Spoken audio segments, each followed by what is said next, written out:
Sir जैसे जैसे हम कर्म फल की बात करते हैं ना, जब हम्म। हमने स्पिरिचुअलिटी के सेशंस में इसके बारे में डिस्कशन की है कि ऐसा नहीं होता कि एक पर्सन ने किसी दूसरे पर्सन के साथ बुरा किया है तो इमिडिएटली उसके साथ वो घूम फिर के उसका कर्म उसके पास वापस आएगा।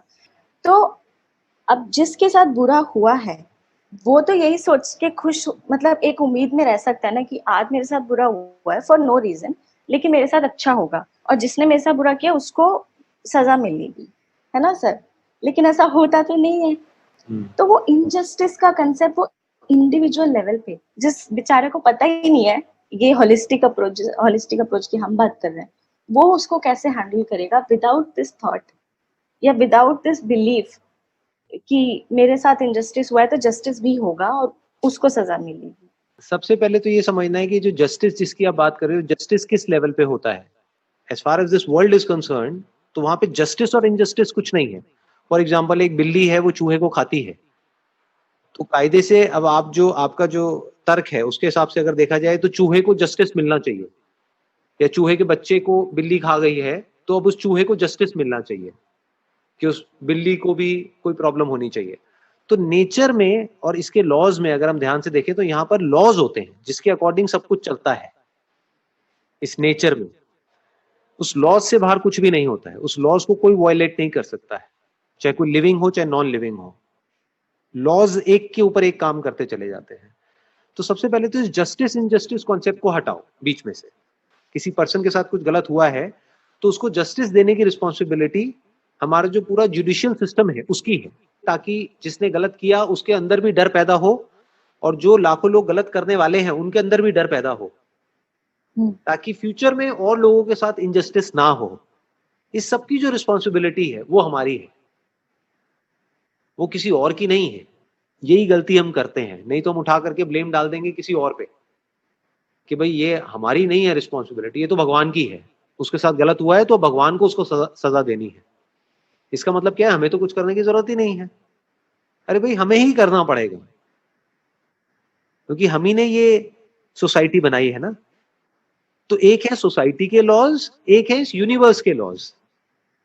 यूनिवर्स के जो लॉज हैं वहां पर राइट और रॉन्ग नहीं होता है। राइट और रॉन्ग के जो कॉन्सेप्ट्स हैं वो जो हमारी सोसाइटी के लॉज हैं वहां पर होता है, यूनिवर्स में नहीं होता है।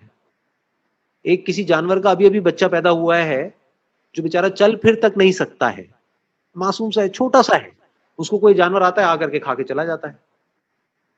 अब इसमें क्या राइट है क्या रॉन्ग है, क्या जस्टिस है क्या इनजस्टिस है, क्या सही है क्या गलत है, कौन सही है कौन गलत है, किसको पनिशमेंट मिलेगी और क्यों मिलेगी? क्योंकि उसको भूख थी, उसने अपनी भूख मिटा ली जा करके। बट हमारी जो सोसाइटी है वहां पे ये सारे कॉन्सेप्ट्स होना बहुत जरूरी है, नहीं तो लोगों का विश्वास उठ जाएगा लॉ एंड ऑर्डर पे से, and that is a very dangerous situation to be in.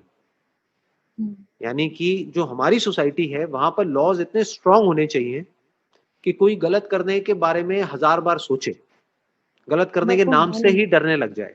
But वो है नहीं ना वो सर, है वो नहीं, तो वो हमारी कंट्री में बिल्कुल नहीं है, नहीं बट है। और कंट्रीज में है ना। बहुत हम्म। सारी ऐसी कंट्रीज हैं जहां पर है, तो हमको उनसे सीखना पड़ेगा कि हम्म। वहां पर कैसे हैं और हमारे यहाँ पे क्यों नहीं है। हम्म। और वो कैसे हो सकता है, उसकी शुरुआत कहीं ना कहीं से तो होगी ना। हम्म। तो बेसिक जो फंडा है कि अगर हमको किसी के साथ कुछ गलत हुआ है और उसको जस्टिस दिलाना है तो वो हमारा जस्टिस जो सिस्टम है वो सही होना चाहिए। इसमें हमको जबरदस्ती लॉ ऑफ कर्मा को बीच में नहीं घुसाना है। लॉ ऑफ कर्मा की भी बहुत सारी लेयर्स हैं, उसको भी ध्यान से समझना पड़ेगा कि अगर कोई गलत करता है तो उसके साथ गलत किस लेवल पे होता है। सबसे पहले जिसने भी कुछ गलत किया किसी के साथ में, उसने कुछ गलत सोचा ना, तभी तो हम्म। गलत किया। तो जैसे हम्म। ही उसने गलत सोचा तो उसके साथ गलत होना शुरू ऑलरेडी हो चुका है। बट अगर सर उसके अंदर वो कंसेप्ट राइट रॉन्ग का है ही नहीं, जो हाँ, तो उसको जिसकी ऐसा कुछ हम फील बात नहीं कर होगा, रहे हैं, तो तो उसको फील उसके नहीं लिए होगा। मर्डर करना भी सही है तो उसके लिए उसके मर्डर उसको करना तो भी रियलाइज भी नहीं होगा। राइट, उसको रियलाइज तक नहीं होगा। तो अब उसको और उसके जैसे और लोगों को रियलाइज कैसे कराया जाएगा? सोचो, उसको तो ये गिल्ट तक नहीं हो रहा कि मैंने कुछ गलत किया है। उसके अंदर सही गलत का कॉन्सेप्ट ही खत्म हो जाता है, या है ही नहीं, मान लो वो कॉन्सेप्ट। बचपन से उस बंदे के साथ में गलत ही गलत हुआ है, तो उसके लिए दुनिया का मतलब ही गलत है कि मेरे साथ गलत हुआ, मुझे भी गलत करना है अगर अपने आप को प्रोटेक्ट करना है तो उसके अंदर सही का तो कॉन्सेप्ट ही नहीं है। तो पहले तो एजुकेशन सिस्टम को इतना स्ट्रांग करना होगा कि हर बच्चे को एजुकेशन मिले, सही एजुकेशन मिले, सिर्फ वो किताबी कीड़े वाली एजुकेशन नहीं, बल्कि एक्चुअल जो मॉरल एजुकेशन है वो भी मिले। मॉरल एजुकेशन मतलब एक सही गलत के कॉन्सेप्ट भी उसके दिमाग में घुसे, कुछ कहानियां घुसे सही और गलत की, ताकि जैसे ही वो कुछ गलत करने जाए तो कहीं ना कहीं वो कहानी उसके माइंड में प्ले हो और वो कंफ्यूज हो जाए कि मैं ये करूं या ना करूं, ये थॉट उसके माइंड में आए। ये रोल है एजुकेशन सिस्टम का, ये रोल है उसके पेरेंट्स का। दूसरी तरफ से अगर मान लेते हैं एजुकेशन सिस्टम भी अपनी जगह पे फेल हो गया, पेरेंट्स भी अपनी जगह पे फेल हो गए, गवर्नमेंट भी अपनी जगह पे फेल हो गई, यानी वो एजुकेशन दे ही नहीं पाई बच्चों को, बहुत सारे बच्चे ऐसे हैं जो कभी स्कूल ही नहीं गए, तो उनके अंदर ये कॉन्सेप्ट ही नहीं है। अब ऐसा बंदा अगर कहीं कुछ गलत करता है तो उसके लिए हमारा जो लीगल फ्रेमवर्क है वो बहुत स्ट्रांग होना पड़ेगा, that has to be very very strong. But इस सब में लॉ ऑफ कर्मा का कहीं कोई कॉन्सेप्ट नहीं है, समझ गए? जो लॉ ऑफ कर्मा चलता है वो बड़ा ही अनबायस तरीके से चलता है, उसमें आपकी सोच और मेरी सोच मैटर नहीं करती है। लॉ है कि मतलब अगर हाथ आग में लेकर के जाओगे तो जलेगा, इसको आप लॉ ऑफ कर्मा कह सकते हो। बट आप ये नहीं कह सकते कि वो बच्चा तो बेचारा इनोसेंट था, उसको तो पता ही नहीं था कि आग में जाकर के हाथ जलेगा, उसका क्यों जल गया, उसका तो नहीं जलना चाहिए। ये कौन आकर के बीच में बोल रहा है? ये हम अपना दिमाग लगा रहे हैं। तो लॉ ऑफ कर्मा जो एक्चुअल में है वहां पे आपकी सोच और मेरी सोच काम नहीं करती है, वहां पे लॉज काम करते हैं, प्रकृति के नियम होते हैं, उन नियमों के हिसाब से सब कुछ होता है। कि अगर छत से कोई गिरेगा, अब चाहे वो इनोसेंट है चाहे वो क्रिमिनल है, तो दोनों गिरेंगे तो दोनों को लगेगी, और अगर ज्यादा ऊपर से गिरेंगे तो दोनों मरेंगे। वो पार्शियलिटी नहीं होगी वहां पे कि ये तो अच्छा इंसान था, इसने बड़े अच्छे कर्म किए थे तो ये नहीं मरना चाहिए, ये बुरा इंसान था तो ये मर जाना चाहिए, ऐसा नहीं होता है। और जो गलत करता है वो माइंड के लेवल पे खुद ही अपने अंदर ही अंदर जलता है, बशर्ते कि उसके माइंड में ये कॉन्सेप्ट्स कहीं ना कहीं से प्लांट हो रखे हो सही और गलत के। You got it? पूरा जो हमारा ये अभी जो डिस्कशन हुआ है उसका सोल्यूशन किस एंड पे है? तो ये सोल्यूशन हम ही को निकालना होगा कि for example if you are a teacher, तो अब आपको देखना है कि आप अपने लेवल पे क्या कर सकते हो। जो लोग भी अभी इस वीडियो को देख रहे हैं, जो मुझे सुन रहे हैं, उनको दिमाग लगाना है कि वो अपने लेवल पे क्या कर सकते हैं। हर एक को सिर्फ इतना ही सोचना है, दैट्स इट। और अपनी उंगली को कहीं और नहीं उठा करके पॉइंट आउट करना है कि ये काम तो किसी और का है, ये तो भगवान का है, वो सजा देगा। वो नहीं देगा सजा, हमें ही सजा देनी होगी, क्योंकि जाने अनजाने हम ही इन क्रिमिनल्स को पैदा कर रहे हैं।